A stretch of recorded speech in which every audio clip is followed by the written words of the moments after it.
esmu dzirdējis stāstus par pilsētu Latgales sirdī. Pilsētu, kuras sirdspuksti atbalsojas visā Latvijā. Esmu dzirdējis, ka Latgalē katrs viesis tiek uzņemts kā miesīgs brālis un māsa, bet tai pilsētā ik viens tiek karaļa tronī sēdināts. Esmu dzirdējis, ka tai pilsētā var iemantot to, ko par naudu nenopirksi. Tur var uz mirkli aizmirsties un mosties līdz ar sauli, lai pāršķirtu tīru dzīves lapusi. Bet pats galvenais – tā pilsēta nekad neguļ.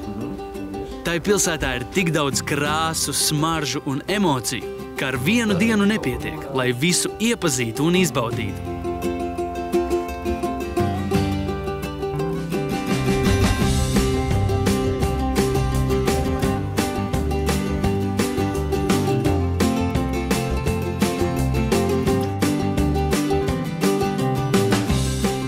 Tai pilsētā dzīvo cilvēki ar zelta rokām un zelta sirdīm.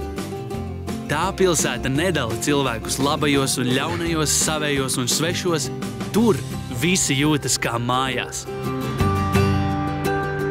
Tā vienmēr ir gatava izaicinājumiem un izaicina arī tevi. Tai pilsētā tu pēkšņi saproti, kas šajā dzīvē ir svarīgs. Kur gan atrodas šī teiksmainā pilsēta? Tepat jau vien tā ir.